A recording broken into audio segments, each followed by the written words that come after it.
From Southern Colorado's high-definition news leader, this is News Channel 13, where the news comes first. Tens of thousands of acres are continuing to burn across southern Colorado. Ahead, we'll have the latest on the Hayden Pass fire. Plus, the fires are causing major problems for people with asthma and other illnesses, how people can deal with the haze and breathe easier. And all eyes will be on the wind today as we track those fires. I've got the latest on your wind forecast and what to expect over the next 7 days. Good morning, Colorado. It's 4:30, Tuesday, July 12th. I'm John Carroll. Dana Clemens is off this morning. We want to start right off this morning with wildfires continuing to burn across Colorado. The Hayden Pass fire in Fremont County has already burned more than 12,000 acres and is 0% contained. That fire is burning near the small town of Coaldale, about 40 miles west of Canyon City. Mandatory evacuations are in place for those living along County Road 40, including the Fox Creek subdivision, and evacuations are continuing for those on County Road 6, south of County Road 45. We have team coverage this morning. Storm Tracker 13's Mike Everett is tracking the heat and high winds across the area, and KRDO News Channel 13's Emily Allen is live in Fremont County. First, we're going to start out with a check of today's forecast, 4:31 and weather on the ones. Mike, take it away. Good morning, John. Good morning, Colorado. Here's a live look right now from I-25 at Garden of the Gods.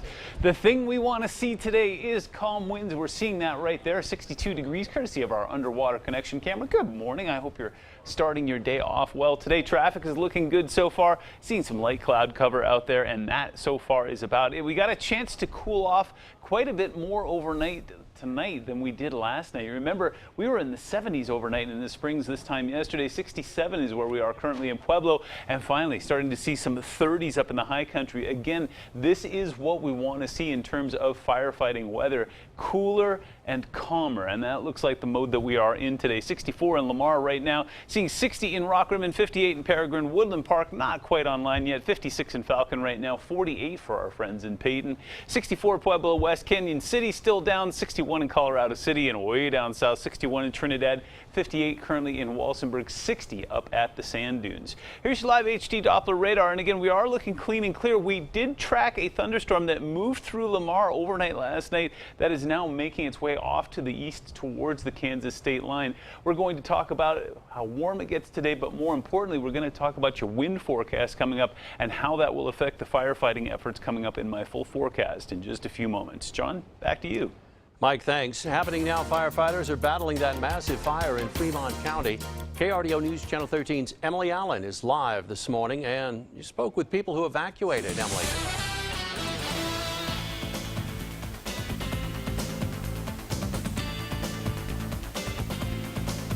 John, it is a quiet day here in Coaldale. This is exactly what firefighters want to see. It's cold out right now. There's very little wind. I want to show you guys the hillside because right now you really can't see it. That's because there are no pockets of flames flaring up like we were seeing yesterday.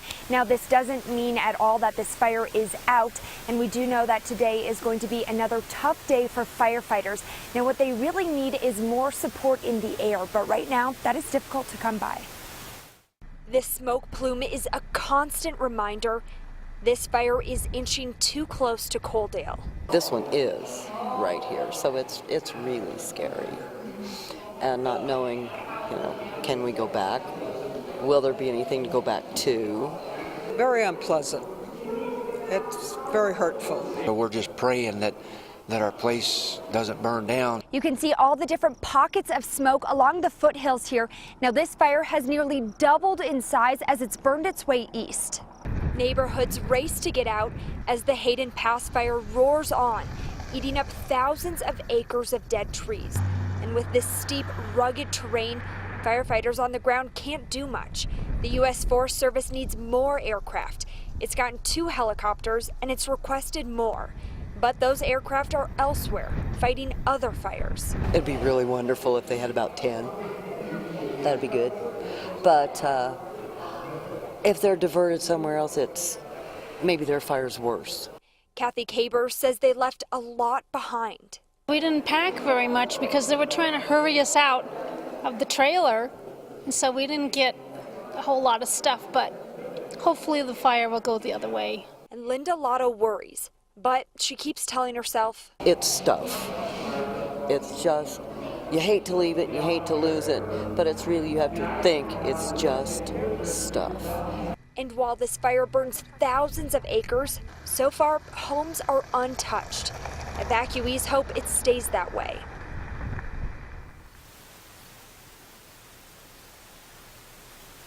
Firefighters are hoping to have another positive day out here.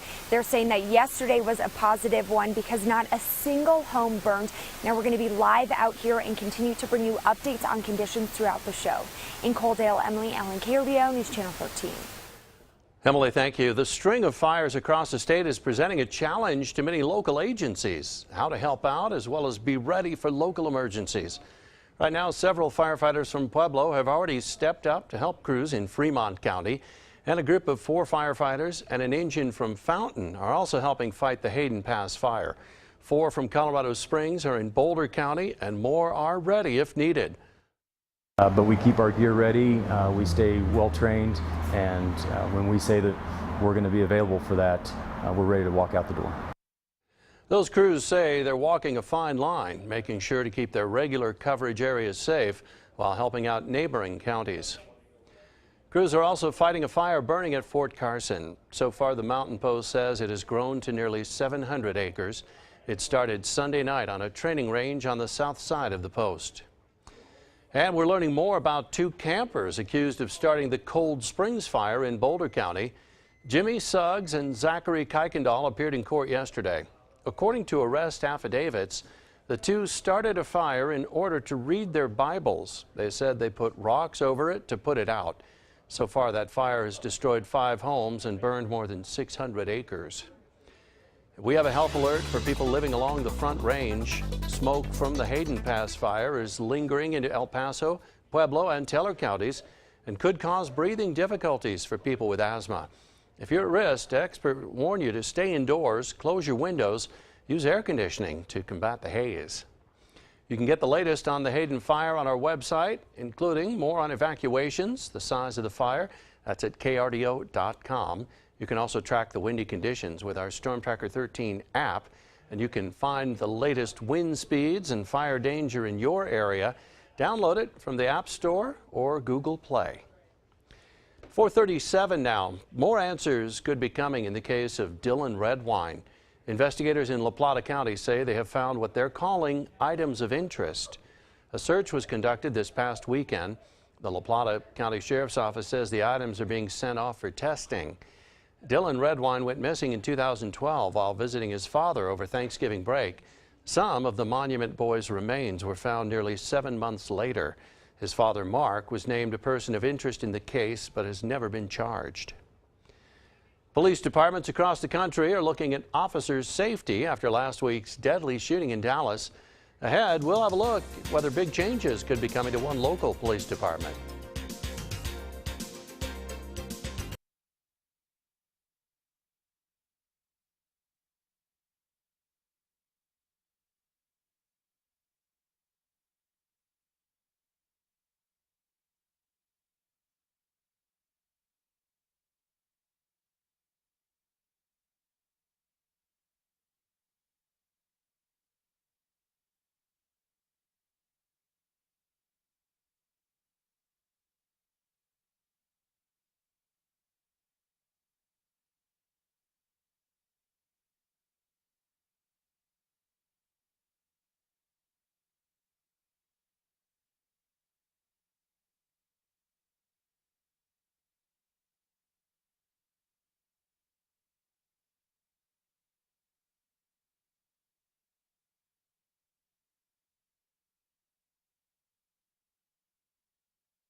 Well, still seeing a lot of dramatic skies as that haze remains in the air today. We can expect that to return again today until we get a control of that fire. Expect that to be our mode over the next couple days. Holly sending in this beautiful photo.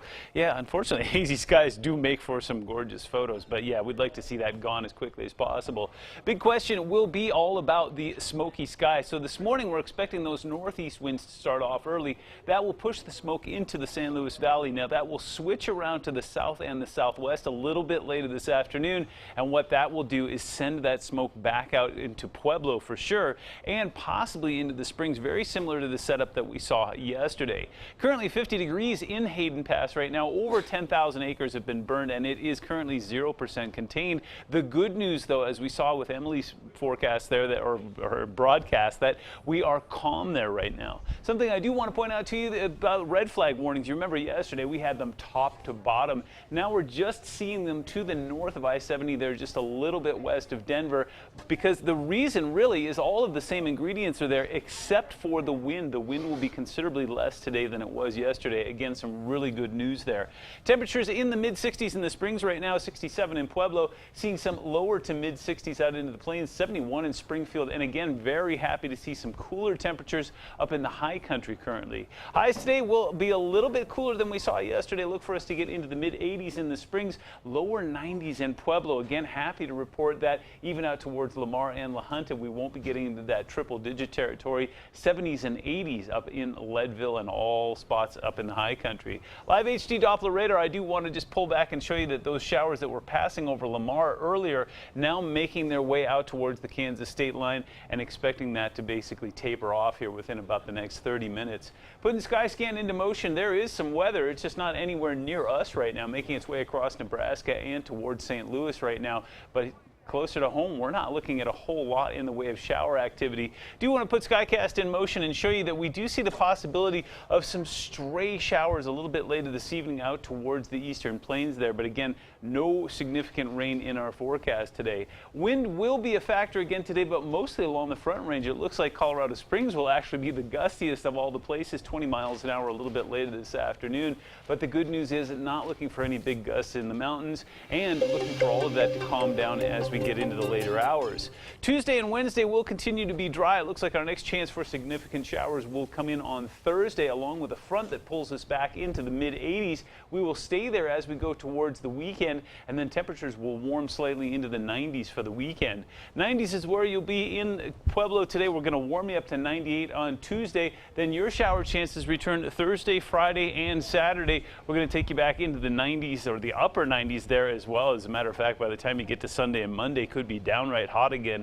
Canyon City looking for 92 today. Shower chances Thursday, Friday, and Saturday before you start to warm back up again. And then in Teller County, 78 today. Will warm you up to 81 on Wednesday before we take you back into the mid-70s Thursday, Friday, and Saturday. Again, that's when we'll see our rain chances, and then warming and drying as we go into Sunday and Monday. So a little bit of something for everybody. All right. Thanks, Mike. You're welcome. Red flag warnings across southern Colorado have many firefighters on edge. Extra crews are now on standby for wildfire patrols in Colorado Springs. That means they have extra resources on hand in case of an emergency, but they continue to also meet with the public and educate them about the value of mitigating property to reduce the fire danger. The department also has a FireWise program. Members can have a firefighter come to their home and offer advice on removing excess vegetation that could fuel a fire. What I'm saying is they should do fire mitigation around the first 30 feet of their home, so making sure things are pruned up, the vegetation's away from the structure, meaning not being on the roof. I'll tell you, one of the things that concerns me is the lot lines are so close here that we could take out all the scrub oak that are within 20 feet of our house, but our neighbor has no intention of taking out his trees, and his trees are as close to our house as our trees are. The program will also dispose of some of the debris members cut down if they follow certain rules. The service is not available to the general public. Many people have been asking why the global supertanker unveiled in Colorado Springs isn't helping out with our recent fires. A spokesman says hail damaged the tanker, and it's now at a maintenance facility in Arizona. Global also can't bid on a firefighting contract with the Forest Service until the supertanker is certified. Leaders hope to have those certifications soon. A former El Paso County deputy has been found not guilty of murder. Nicholas Giannis was accused of fatally shooting his wife Fawn back in October. He claimed the gun went off as he tried to wrestle it away from her during an argument. Giannis served as a deputy for 6 years before resigning in 2012. Just days after the deadly shooting of police officers in Dallas, officer safety is front and center. Local police departments are taking a closer look at their practices. Many Colorado Springs police officers are sent out in one-person patrols. Chief Pete Carey says adding a second officer to patrols may not make officers any safer and could lead to slower response times. Surprisingly enough, there's a lot of research and studies on whether or not a two-officer car is safer than a one-officer car. And the numbers don't clearly show that a two-officer car is safer. I think officers that are together tend to take a couple more chances a little quicker and things like that. So, Chief Carey says right now it's business as usual for the department. Today is a sad day for us here at KRDO News Channel 13. Longtime former owner of KRDO and Southern Colorado resident Harry Hoth has died.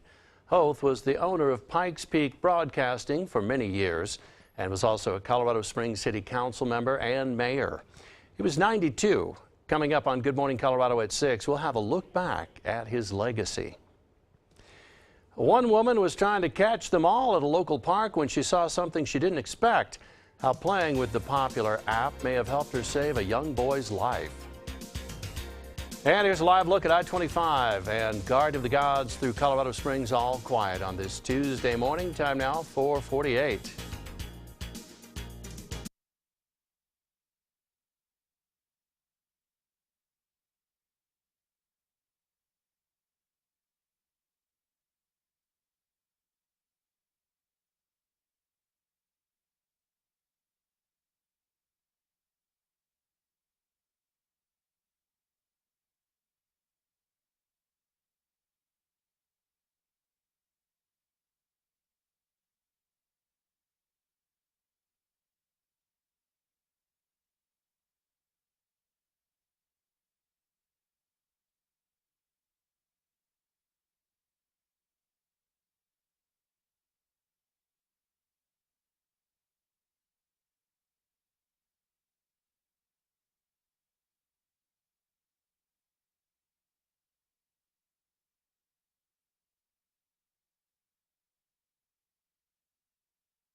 .451 on this Tuesday morning. Thanks for starting your day off with us. I am Storm Tracker 13's Mike Everett. Here's a live look at I-25 and Garden of the Gods right now.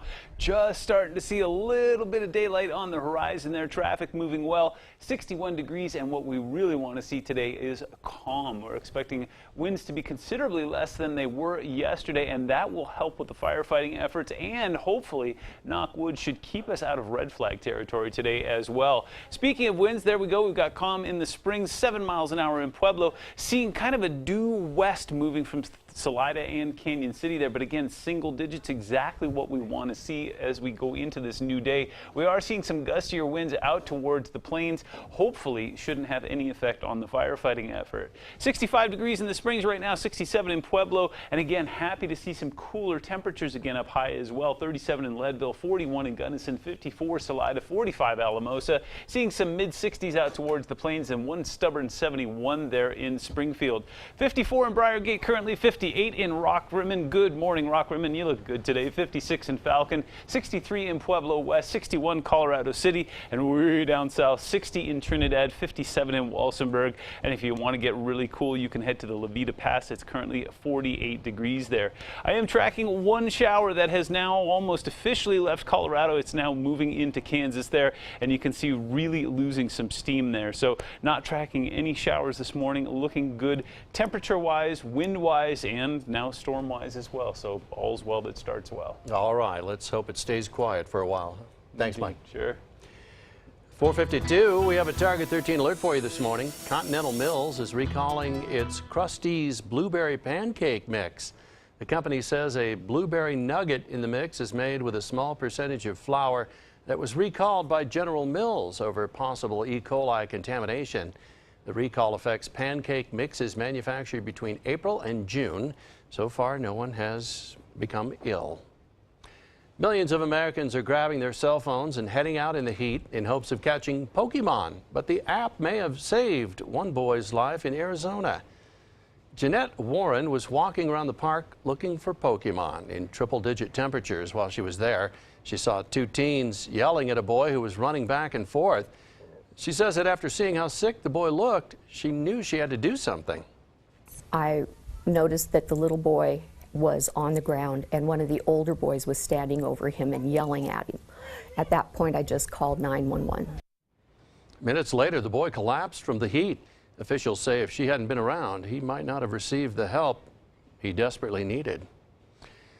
The race to the White House just got a little bit sweeter. We'll tell you how your taste buds can help choose the next president of the United States next.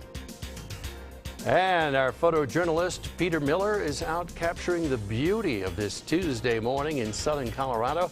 Time now 4:54.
And welcome back to Good Morning Colorado, our Northgate and Bass Pro Shop neighborhood weather network camera in northern Colorado Springs. And, you know, I hate to point out the obvious, but days are getting slightly shorter. Not as bright out as we've seen. Just saying, 52 degrees now at 4:56. We may still be months away from the November election, but you can already vote for your favorite candidate with your taste buds. A soda shop in Connecticut has released 2 new drinks to celebrate the 2016 election. Make America Grape Again for Donald Trump, and a classified flavor called Hillary Hooch for Hillary Clinton. The company has tracked the sales of its presidential pop in the last 2 elections. Winning the soda lovers' vote may be a good sign for November. Barack Obama outsold its Republican rivals in 2008 and 2012. Time to break out the credit card. It's a big day for Amazon Prime users. Ahead, we'll tell you what some of the best deals are for the website's 2nd ever annual Prime Day. Plus, Taylor Swift has earned another #1 hit, but it's not on the Billboard Top 100. We'll tell you what new list the pop star has taken over. Ahead on Good Morning Colorado at 6. Look at I-25 in Colorado. Quiet so far, coming up on 4:58.